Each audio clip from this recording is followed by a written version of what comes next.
I don't want no oil, a spoil in my shoreline. I like fish much better than crud. I like birds and things, a-creepin' and crawlin'. Won't trade no more oil for blood. The sun done give us all we need to make this country run. But that black demon oil's got us fussin' and fightin', and I do believe it's time we was done. I don't want them nukes run by them kooks who think radioactivity is fun. No more three-headed frogs or kids with leukemia. Nuclear power ain't fit for a dog. The sun done give us all we need to make this country run. But that nuclear power's got us fussin' and fightin', and I do believe it's time we was done. No nukes!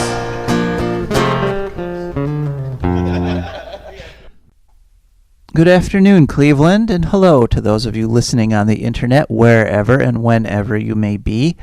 Those of you who are regular listeners to the show may have already noticed I did not say my usual Good Morning Toledo. That's because this program actually was not broadcast on 106.5 FM, The Ticket, WTOD in Toledo, the way my programs generally are. Took a break from the live broadcast just this once, and instead what we're doing for the New Year's, we took a little vacation, and so we're going to do a clip show.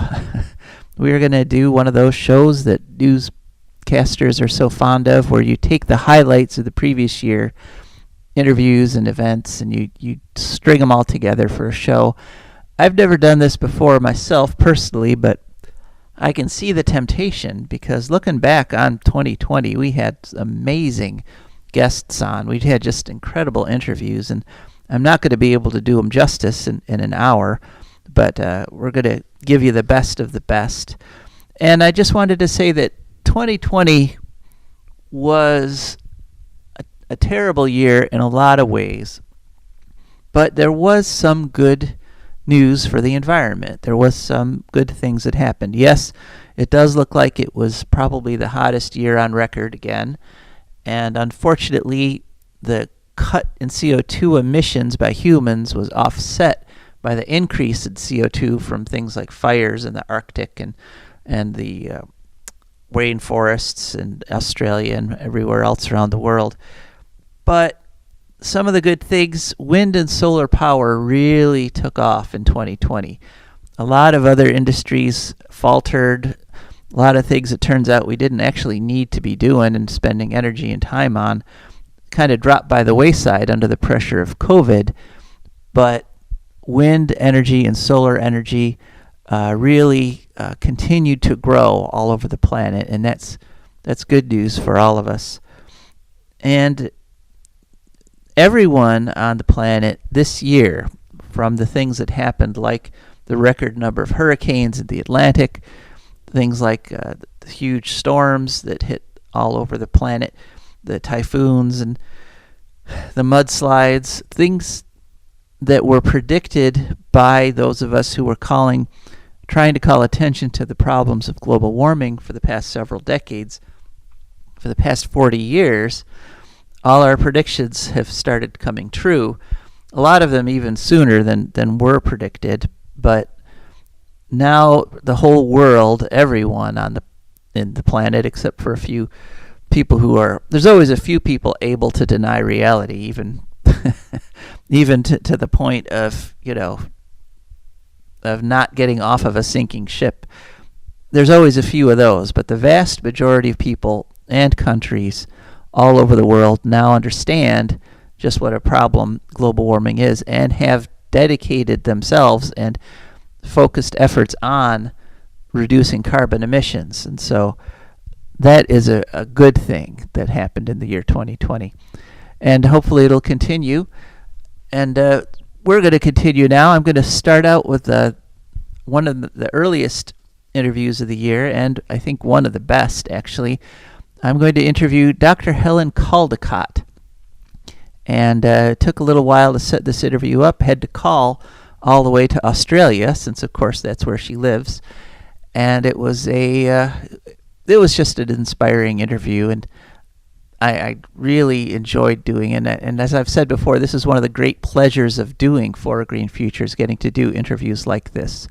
So here's our first clip. This is Dr. Helen Caldicott.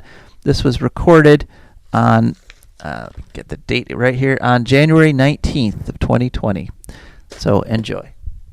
All right. Hello, Dr. Helen Caldicott. Welcome to For a Green Future. Thank you very much. Yes, I'm quite honored to have you on the show because, frankly, you've been sort of a hero of mine ever since I saw you speak back in the early 1980s when I was going to the University of Dayton. And I think a lot of people have forgotten, and some don't actually know, that we at that time were kind of facing a problem similar to the scale of the global warming problem in the uncontrolled arms race that was happening. And you came and just very dispassionately and very accurately kind of made the specter of nuclear war real simply by describing what would happen if there was one. And I think people underestimate just how large an impact that had on U.S. policy and how big of a help that was in slowing that arms race. Would you draw parallels between what's going on now with global warming and what we faced then with the arms race? Well, it's both. I mean, the fact is that we're closer to nuclear war now than we were when you heard me speak in Dayton, Ohio. The Bulletin of the Atomic Scientist has a clock which moves backwards and forwards to midnight. And they're going to move it again on the 25th of January. And people who work in the Bulletin and other scientists say we're closer now than we've ever been. It's 2 minutes to midnight. They might move it 1.5 minutes to midnight. The reason being is that the Americans are replacing every single nuclear weapon and delivery system with new systems, that the Russians are doing similar things, that there are many countries now that have nuclear weapons, that, for instance, war between India and Pakistan, both of which have nuclear weapons, could trigger a global nuclear holocaust. The fact that Donald Trump is not very smart, in fact, maybe mentally unbalanced, and he's got the button. Only he can make a decision to launch nuclear war, and it's with him every second of every day. That the American press is posing the Russians as enemies, and they're not. But the truth is, of the 15,000 nuclear weapons in the world, Russia and America own 94% of them. The only countries in the world that can destroy life on Earth with a global holocaust are Russia and America, and they're the real true terrorists in the world, led by, I would say, the United States of America, where most of your money goes to death. The Pentagon is not the Department of Defense, it's the Department of Death. You spend $1 trillion of your money every year on death instead of, on life and healthcare and the like. So that's number one. Number two, global warming is equally as serious. And to quote T.S. Eliot, will we end it with a whimper or a bang? So the whimper is global warming, and we're experiencing this in Australia now with fires like we've never, ever seen before. I mean, we've got our own Holocaust. Temperatures are hotter than they've ever been. Fires have just been quite extraordinary, and it's only the beginning of summer. Temperatures are estimated to get hotter and hotter. We're in the middle of a drought. And it's happening too in other countries around the world. So, our children really have no future because the fossil fuel companies, I think, received $5 trillion subsidies from governments over the last 5 or 10 years. I mean, it's quite extraordinary. So governments are subsidising the death of the earth, both through nuclear weapons policies and through fossil fuel industries. Right. Apart from that, my prognosis as a physician is good, and I'm being cynical. Well, but I think that there's a lot more people that are aware these days than there were at the start of the anti-nuclear campaign. I mean, back in the 50s and 60s and early 70s, it was simply a matter of national pride that we were churning out all these weapons that could destroy us. This time, there's been actually very little debate and very little public discourse on these decisions to up our nuclear arsenal and to reinvest so much money. The process, but it's still happening, and yes. And the average Joe Blow knows nothing about it. Absolutely has no idea what nuclear war would mean. Even just one bomb dropping on New York, and there are 12 hydrogen bombs targeted on New York as we speak, and that nuclear war would be over within an hour bilaterally in Russia and America and many other countries. The average person has absolutely no concept because the media are diverting them with,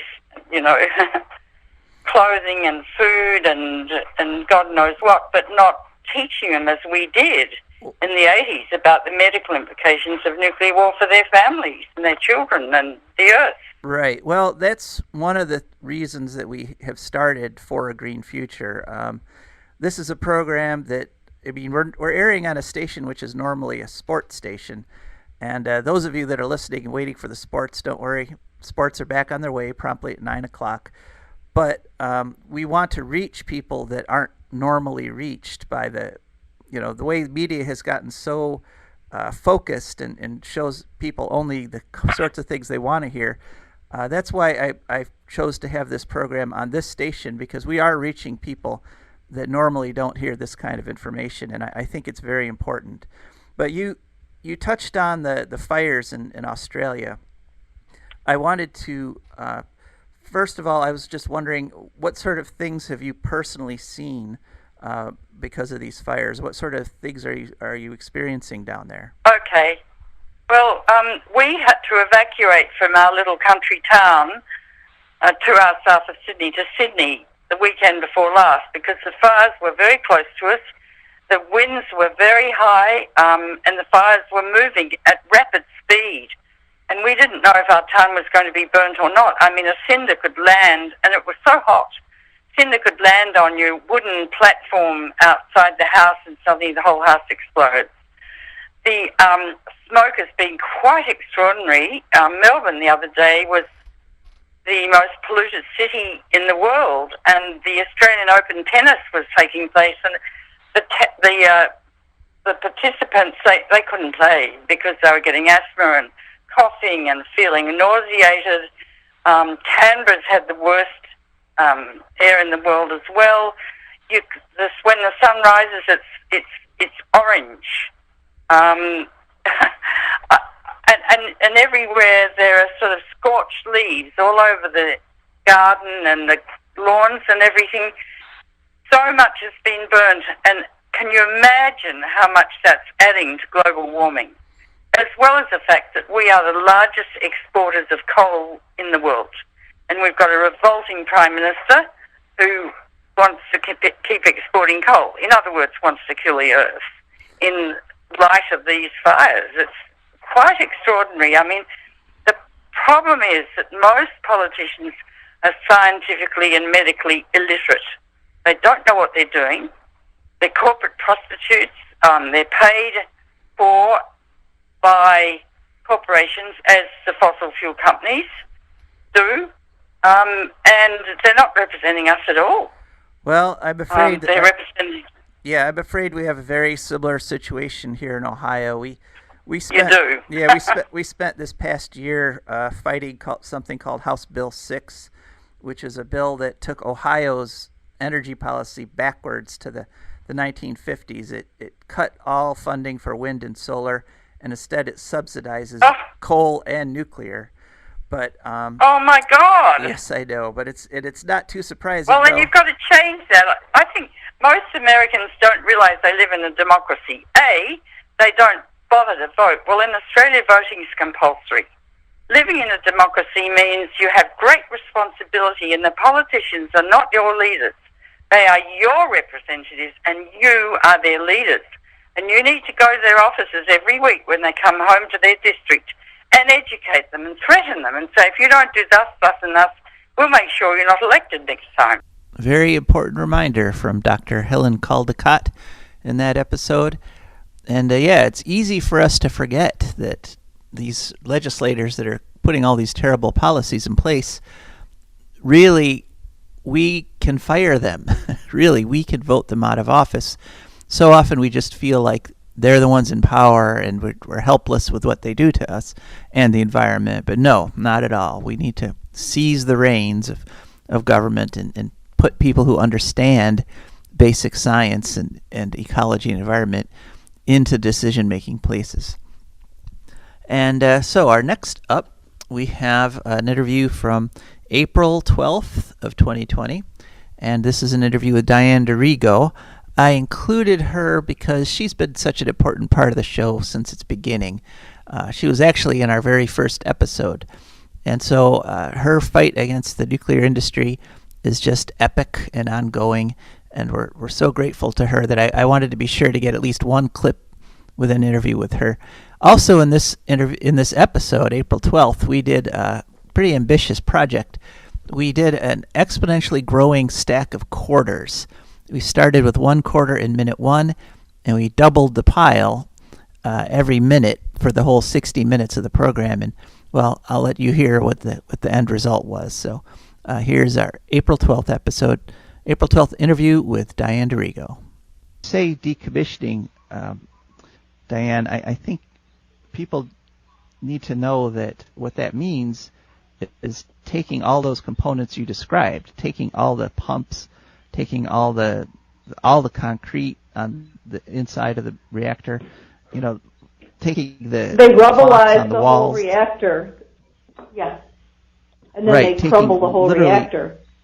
Right, all the internals of the reactor, and that is now nuclear waste. Some of which, as you said, is so deadly it can kill you almost as quickly as a spent fuel rod. But that's what has to be disposed of, and so yeah, go on. You're talking about now. Okay, so I wanted to make the distinction of the high-level waste, the irradiated fuel, and the rest of it, which is called low-level, but low-level does not mean low risk. Well, now the Nuclear Regulatory Commission is in cahoots with the industry and the disposal people, trying to make a new category called very low-level waste. Well, we thought for a long time, up until the rule proposal came out on March 6th in the Federal Register, that they were talking about the lowest part of the so-called low-level radioactive waste. They've got that all of it's radioactive waste, and then there are categories. They split it into concentrations. So you can have plutonium even in the lowest concentration category. And we've been fighting since the 70s, actually, against about 1/3 to 1/4 of this waste was targeted to become regular garbage and go into recycling to make consumer products and building supplies. And that was termed BRC, below regulatory concern.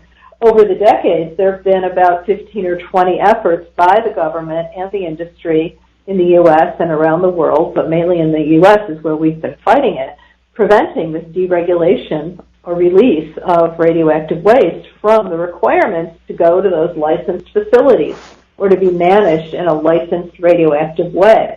Well, now the proposal for very low-level waste allows the waste to go to regular garbage dumps, to hazardous waste sites, and anywhere else that is authorized by the Nuclear Regulatory Commission with specific exempt. So it's the regular garbage dump near the reactor or anywhere applies to the NRC, the Nuclear Regulatory Commission, one time for a specific exempt license, and a one-time analysis is done of the kind of waste that would be able to go there. So let's say it's all of the concrete from dismantling the nearby nuclear reactors, or let's say it's the soil that's contaminated, or let's say it's portions of the components.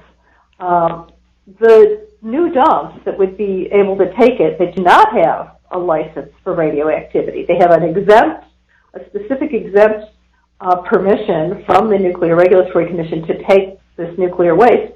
They can take it from then on.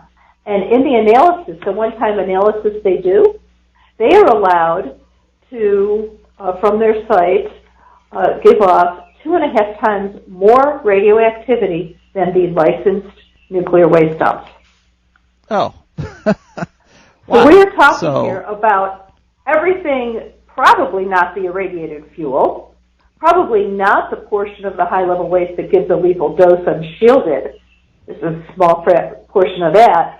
But there's still a lot of very serious radioactivity. So we're talking about sending the nuclear, as they dismantle these, as they are cleaning up during normal operations, sending the waste rather than to a licensed repository that has been a licensed so-called low-level radioactive waste dump. They're potentially going to be able to send it to any old dump. There is zero ability for the public to know if your landfill is going to be applying for this. Contaminated. You won't know. There's Wow. no provision for the state, other than the agreement state officials, if you're in an agreement state, to know. And there's no possibility for input or intervention. And if it turns out your local dump starts leaking radioactivity at higher than the insanely permissible levels, no way to find that out, and no way to go back and revoke one of these licenses? The allowable level will give cancer to 1 in 500 people. Wow. And that's using the the standard man. It's not, so women and children are more likely to get cancer from radioactivity than males. So we're talking about higher risks. Is that the allowable level for the licensed or the now proposed unlicensed? When you say allowable level, you mean, is that for a licensed nuclear waste repository? Or is that these it's new the same ones? amount. 25 millirems per year is the amount that operating reactors are allowed to release, that closed reactors are allowed to release decommissioned and cleaned up sites. They're released, their license are terminated when they can say that they've cleaned up down to 25 millirems. So now they're saying that other sites, perhaps landfills, can be that contaminated. Wow. And, yeah. Okay. Well, that's terrible. And they're calling it very low level. So there's a comment period up until July 20th. I'm still putting together an alert, which I will make a note here to make sure you get, so that you can share the ability for people to people can comment right now to the NRC. The way that the Nuclear Regulatory Commission and a lot of the agencies take comments is under www.regulations.gov, and then the way to find this rule is VLLW NRC. There was a search. You can search for Nuclear Regulatory Commission, VLLW. And what I'm saying is, that's a real nuke speak thing here, is that not only are they calling it very low-level waste, but they're encompassing in that term all of the so-called low-level waste. And as I described a few minutes ago, even that can give a lethal dose unshielded. So it's a real, to act like we're talking about a few scraps of something that are hardly radioactive and it's hard to tell, and we don't want to ship it off to a licensed place. We want to send it to the regular trash. Well, that's already happening at reactors. They make a distinction. They've got their waste streams that go to regular garbage from, the parts of it that are supposedly not contaminated, and then the actual radioactive parts of the reactor. What they're talking about now is potentially the whole reactor going into regular trash. And so it'll make it a lot cheaper when they have to dismantle. Quick and dirty, a lot dirtier too. Well, Diane, I'm afraid we got to move on in the show. Okay. But thanks so much for joining us. If people want to follow this, if they want to, see what you guys are up to, how do they get a hold of you? Diane D at nirs.org is my email, and www.nirs is our website. All right. Thanks so much, Diane, for joining us. You're welcome. Bye. Bye. Bye-bye. So another reason I wanted to include that in our clip show from 2020 was that the proposed rule change Diane was talking about was defeated. So that was a good thing that happened in 2020. NRC did not re-regulate nuclear waste, high-level nuclear waste, to become not high-level nuclear waste. So that was good news. And just for your information, at the end of the hour, the stack of quarters was 78,471,811,689 miles high, which put it out there somewhere in the Kuiper Belt. So it was, once you start doubling stuff, once you start increasing things exponentially, they get really big, really fast. So from there, we jump to our April 26th episode, where we interviewed Lois Gibbs, head of CHEJ, Citizens for Health and Environmental Justice. She has a fantastic perspective on things, and as you know, she was quite famous back in the 1980s for affecting the presidential elections and bringing the whole issue of toxic waste to the national attention. From your perspective, how would you compare the 2020 election to the 1980 election in terms of issues like that? Well, I think it's a big issue, or will be a big issue in this election. There's been so much going on with the COVID-19. It's being a little disguised. But one of the things that I think has happened very similar to Love Canal is COVID-19, right? It is the great revealer. And what it's done is it's pulled back the curtain on the class divide, the lack of justice for people who are black and brown and poor. And when you look at what's happening in the South and across the country, a lot of communities of color, of low wealth, are outraged and calling on their elected officials to change a number of things, including during this pandemic. The EPA said, well, we're not going to monitor industry and we are not going to enforce our environmental laws. In the communities across the country that are hardest hit by pollution is the same communities that are dying from COVID-19. The black, the brown, the poor, the Native Americans. And so in the same manner in which there is a crisis, because there were many crises in 1980. There was the Cuban crisis, it was this thing, it was that thing. But, there was many crises. This one has really revealed where the White House stands, where the presently elected people stand, and what we need to do. And I think we saw that actually in Wisconsin, where, the electeds was saying, we don't care if you die. And it's the same as toxic, COVID-19 toxics, it's, kind of similar. And in Wisconsin, they said, we don't care about this. You're going to go to the poll and you're going to risk your life to vote. And the Wisconsin folks were furious, yet they did go out and they did vote and they did risk their lives, right? And they overturned that particular judge that was really the target of this, because they were so angry that they couldn't vote from home, or they couldn't delay the voting for another month or two, or any of the other alternatives.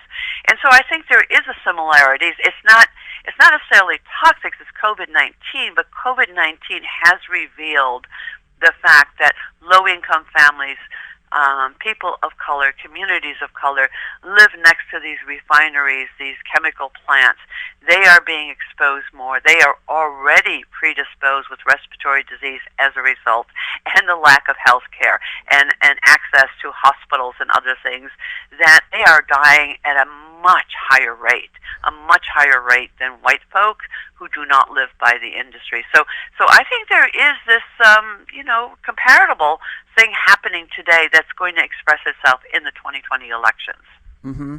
But one of the things you touched on there, though, is something we like to emphasize on For a Green Future, and that is sort of the synergistic effects of all these environmental factors.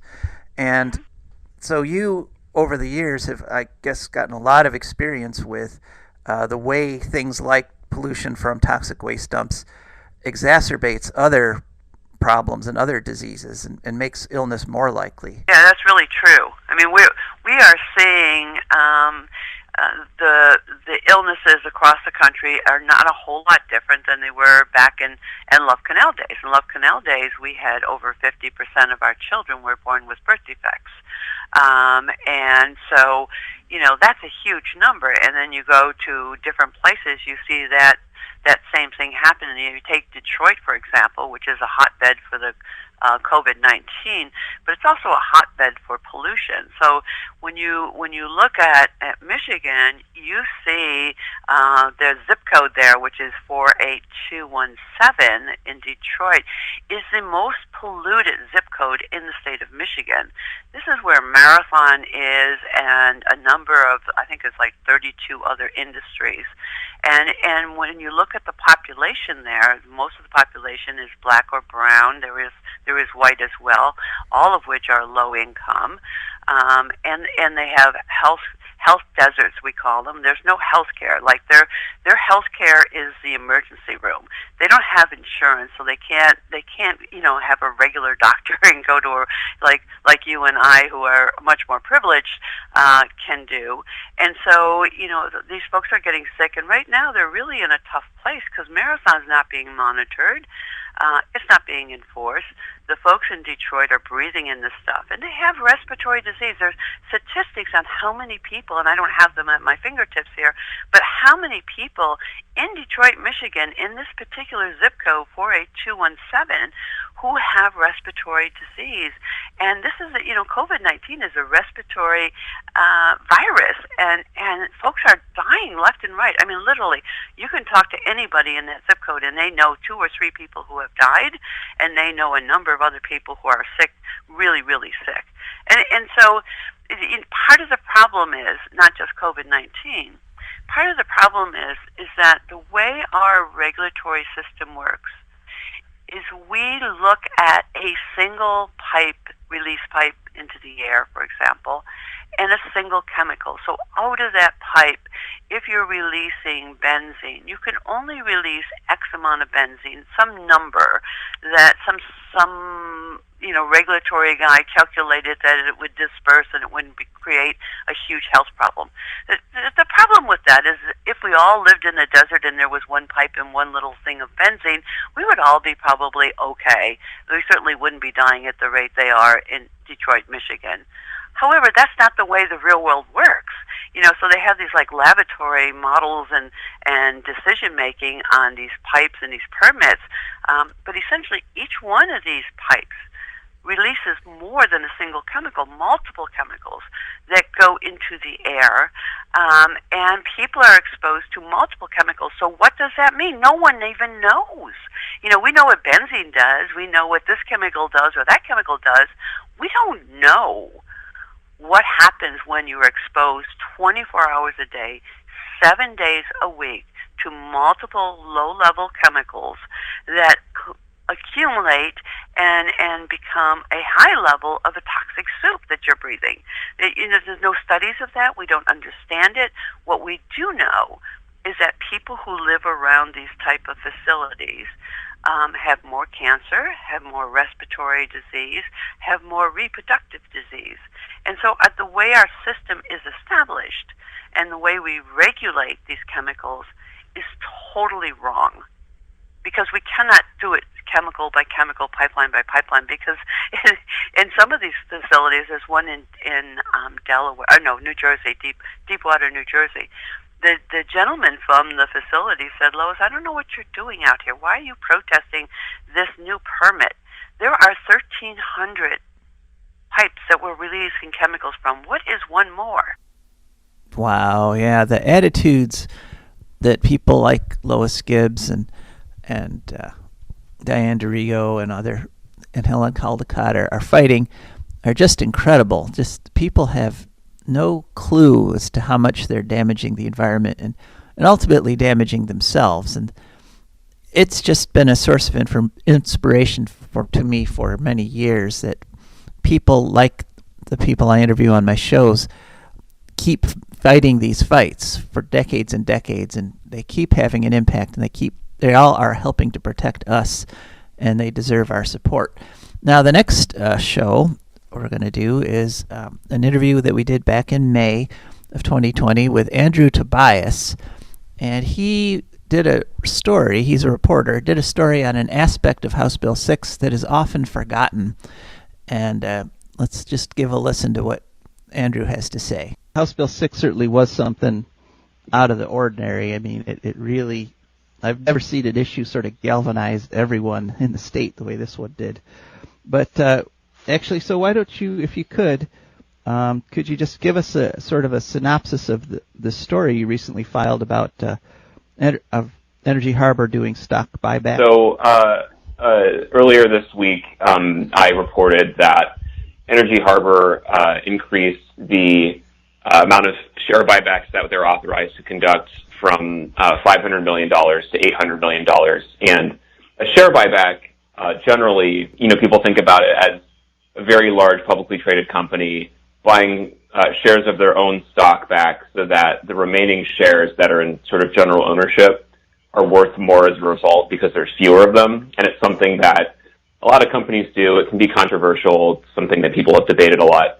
But in this case, what's kind of different about it is that Energy Harbor has a very few kind of narrowly held owners. And so in this case, and my story didn't really get into this a whole lot, but it seems that because they basically have two large investment firms that own about 80% of the company, and those companies before First Energy got spun off, before Energy Harbor got spun off from First Energy, were major bondholders of First Energy's, where basically they lent them a bunch of money. And so I think that in this case, Energy Harbor, by saying that we're going to buy $800 million worth of stock, they're basically buying out shares from these big companies that previously had invested in First Energy and now basically are giving them an avenue to cash out.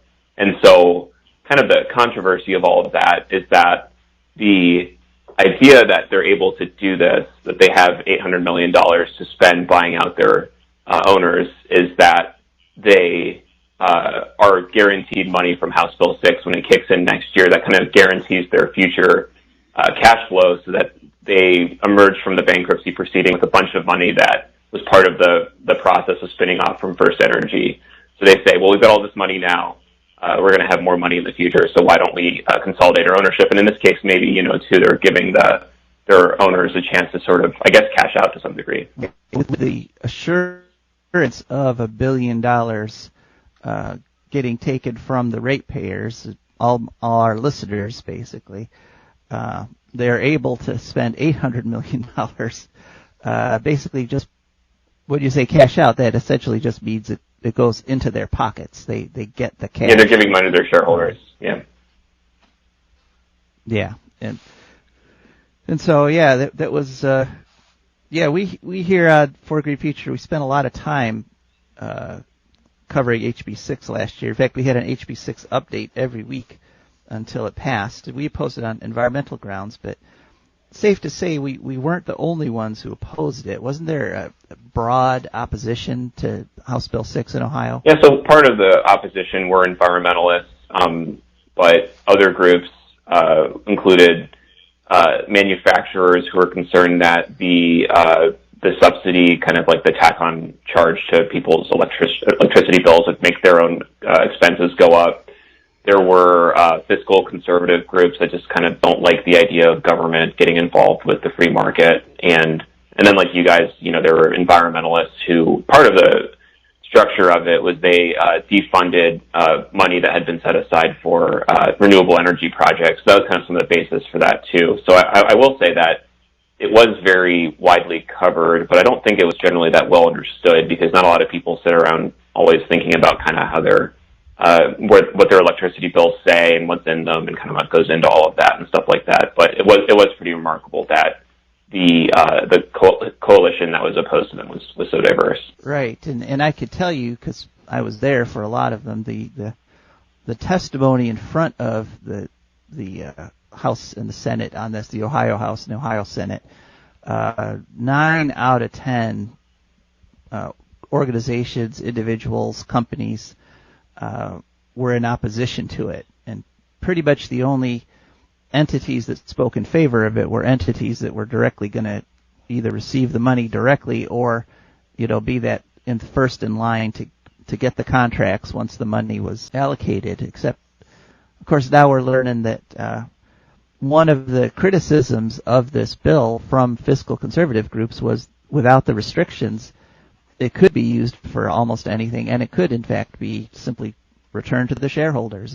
And it kind of looks like that one of that's happening. Wasn't one of the criticisms at the time that since the money was unrestricted, it could be used for things like stock buybacks instead of retaining. Yeah, right. And I don't specifically remember stock buybacks coming up, although I'm not saying that wasn't the case, but that was certainly one of the lines of criticism, was that there are no restrictions that were placed on the money. And so one of the things that kind of that people tried to get inserted in the bill, who were concerned about just kind of how it was going to go, was they tried to incorporate an auditing component to it, where basically there'd have to be basically a government review, or at least a third-party review of their finances to make sure that they were in need of the subsidy, and that just never happened. So that is definitely something that came up at the time. So that was Andrew Tobias, reporter for Cleveland.com, in their May 17th, 2020 interview, reminding us that just from a strictly economic point of view, what House Bill 6 actually was simply the state legislature taking money from Ohio ratepayers and giving it to the investment companies, the New York City-based investment companies that owned the majority of the stock in Energy Harbor, since Energy Harbor took an $800 million buyback out of the $1 billion that they're given in House Bill 6. So that's an important point to remember, that very often environmental scams, environmental rip-offs, devolve ultimately into economic rip-offs, that somebody is not just destroying the environment, but they're also taking money at while they're doing that. So just another aspect of House Bill 6 that I thought would be nice to remember as we go into 2021, when the battle to repeal House Bill 6 is going to continue. Something else that continues is our show and our wonderful sponsors. So I'm going to take a minute here to remind us that For a Green Future is brought to us by the Wood County Park District. The Wood County Park District is a natural resources conservation agency. They protect natural spaces, maintain quality green spaces, provide engaging programming, and they teach people to love and respect nature. They restore wildlife habitats, and they lead outdoor adventures. Wood County Parks protects natural spaces in Wood County for all to enjoy, from 8 a.m. to 30 minutes past sunset every day of the year. And there are several ways you can check out what they're doing there. One is to just give them a call at 419-353-1897. That's 419-353-1897. You can also go to their website, which is wcparks.org, and they have an app you can download from the App Store. Just go to the App Store and search for WC Parks. And, of course, they're on all the social platforms like Facebook and Twitter and so forth. So check out Wood County Parks. And also, I would like to thank publicly our sponsors, our patrons. These are people that have gone to patreon.com and they've signed up to make a small monthly donation. It comes painlessly out of their checkbook every month and comes over to us, where we are extremely grateful for it. And that's it. If people want to do that, they just go to patreon.com. That's patreon.com, and they search for A Green Future. Our page will pop up. It's pretty unmistakable. And then they just sign up to make a small monthly donation. So thank you very much for our sponsors and our patrons who made it economically possible to bring you For a Green Future through 2020 and hopefully on through 2021 and beyond. One of the things I'm proud of on our show is that we interview such a wide range of people, not just activists, not just reporters or politicians. Well, in fact, we've only ever interviewed one politician, but we actually interview like the people that are doing the physical work to bring about the green future, and that's where we're going to go for our next interview. The July 26th episode, we interviewed John Witte, who is a solar power installer. And so when we read about the fact that solar is being installed all over the country and it's increasing, it's people like John that are actually doing the physical labor of changing us over to solar power. So I think it's valuable to get their perspective. So here's the interview with John Witte. John, welcome to the show. How long have you been working in the solar industry? Since 1979. Wow. I had no idea it was that long. I knew you told me that you started integrated solar back in 95, but you've been working on it since 1979. Wow. So what kind of changes and advancements in the solar technology have you seen over that long period of time? Well, when I first got into it, what we were doing was solar water heating systems or solar space heating. So at that time, solar electric or photovoltaics was really not anything more than just experiments in a lab. It wasn't for commercial consumption until the mid-'80s when I did sell my first solar electric system. At that time, it was all off-grid systems that people use to power a light or a radio in their cabin in the woods, something like that. So I got into that and then started to do a lot of solar water heating systems, residential solar water heating systems. We did a few commercial scale ones for YMCA. For the Marines, they were experimenting into renewable energy around the year 2000. Mm-hmm.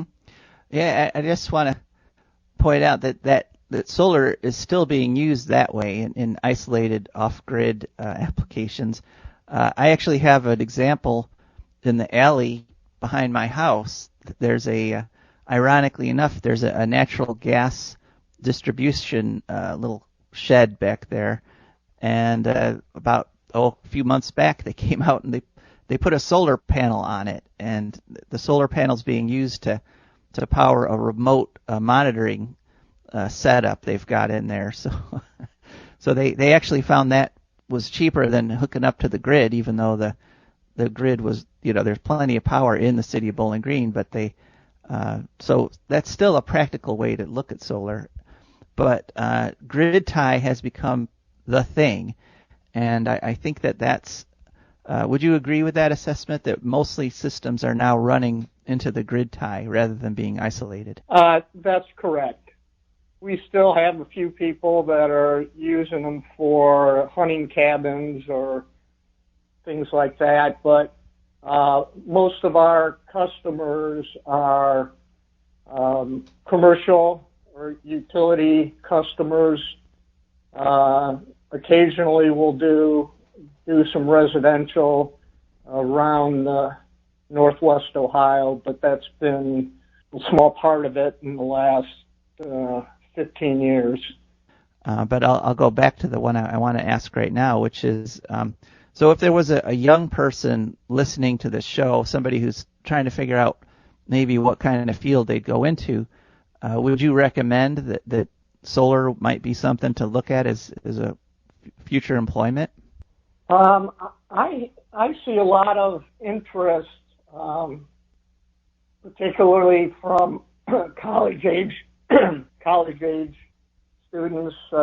We've had some Bowling Green State University co-ops, summer work experience on a number of occasions over the last few years. And it's a good, challenging job.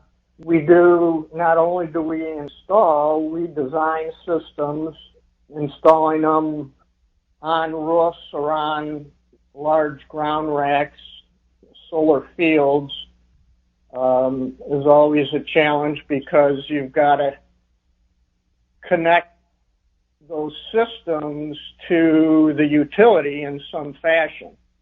And it's mostly, we call it behind the meter, at their installations on a building, rooftop of schools, where we tie the connection to the utility at their main electric service.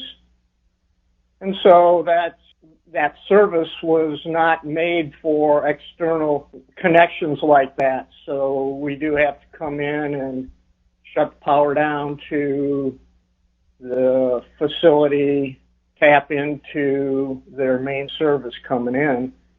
And there's a lot of design involved in that, because by putting a large solar system, you can overload electric service very easily if it's not properly designed.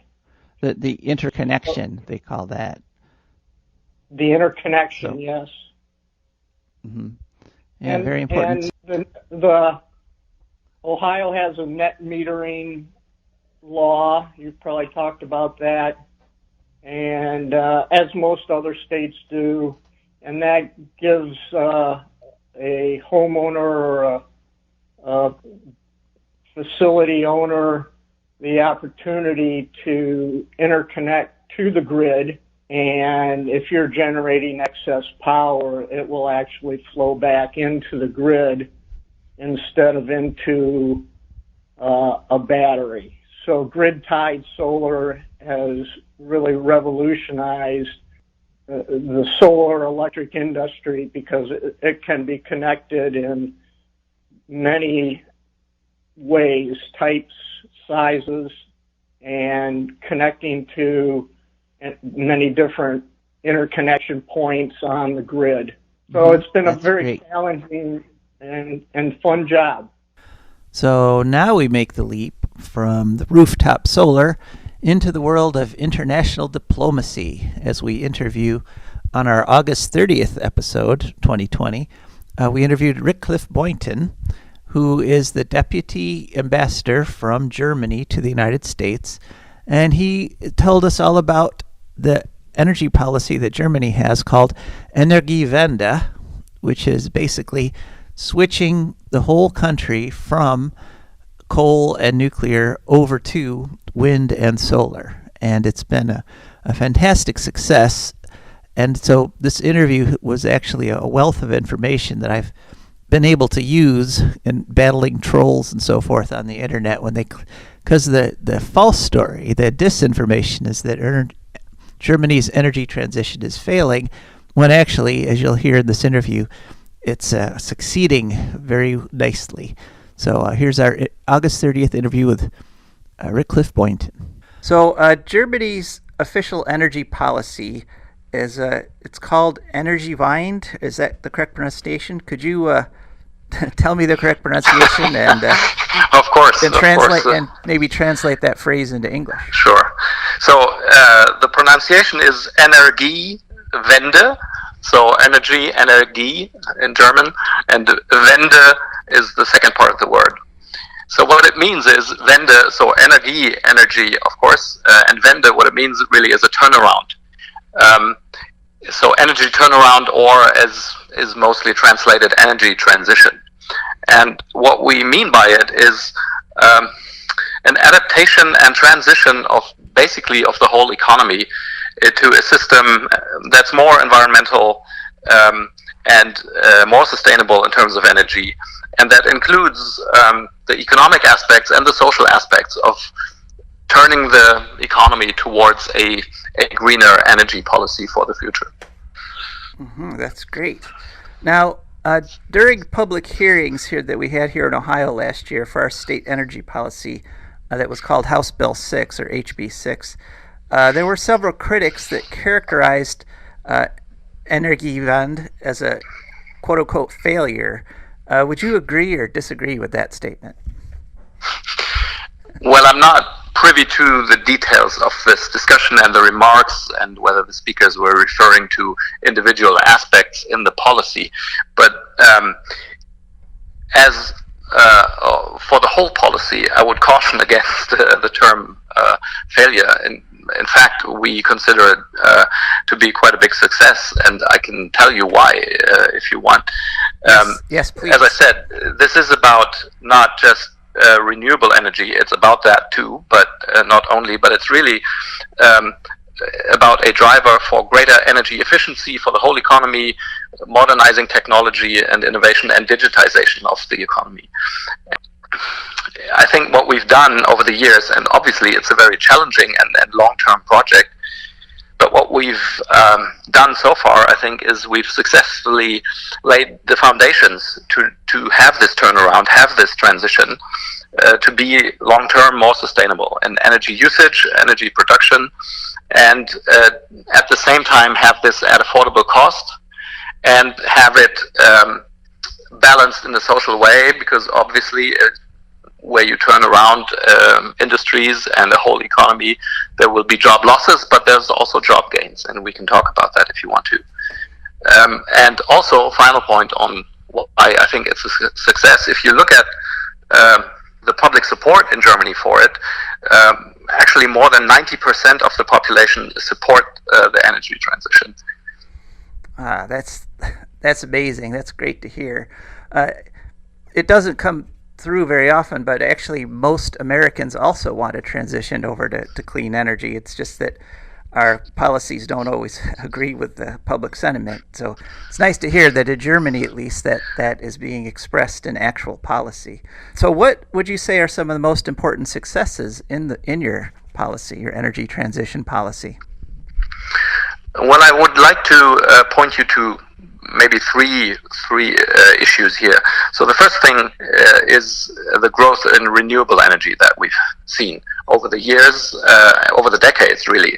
If you look at 1990, so 30 years ago, around 3.4% of the German energy consumption were covered by renewables. Today, 42% are covered of Germany's gross electric consumption by renewables. So this is a big rise in renewables. And at the same time, and I think that's important to mention, because that's usually a point of critique, the cost for energy generation from renewables has sharply declined. So in many instances, renewables have become competitive vis-a-vis other sources of energy, and they're becoming even more competitive. So that's point one. Secondly, we have a very secure energy supply in Germany. We've had that over the years and decades. Honestly, I can hardly remember any power outage ever in Germany. And if you look at the average number of power outage per inhabitant in Germany, it's a few minutes, about 15 minutes or something per year. So that's really low if you compare it to other industrialized nations.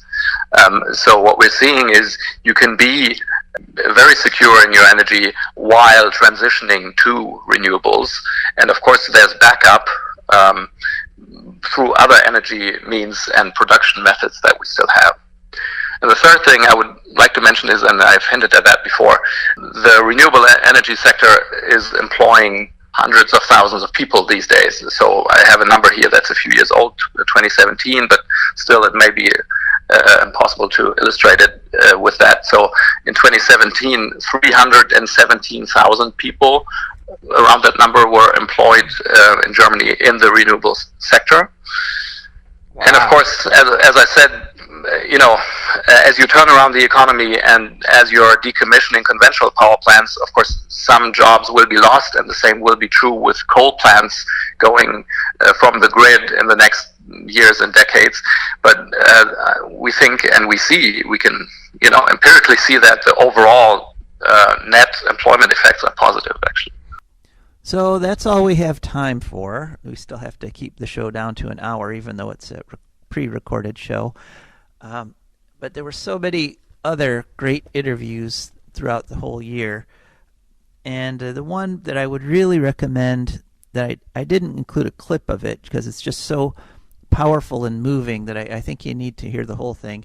Let's go back to either our podcast or our YouTube video and look for our February 16, 2020 episode where we interviewed Molly, who's a member of the Wet'suwet'en tribe, and they were blocking a natural gas pipeline, and that was a controversy that caught the entire country of Canada because sympathetic protesters blocked trains and traffic and brought the whole country to a standstill. But the interview with Molly is really intense, and like I say, check out our podcast or YouTube channel and watch that to remember 2020. All right. Thank you all so much for listening. This has been an experience going back over the last year, and hopefully 2021 will be an even better year for a Green Future in terms of interviews, although that's hard to imagine. I imagine it could happen. So thanks again for listening, and we will be back next week with a live show aired on 106.5 FM. For now, this is Joe DeMar signing off.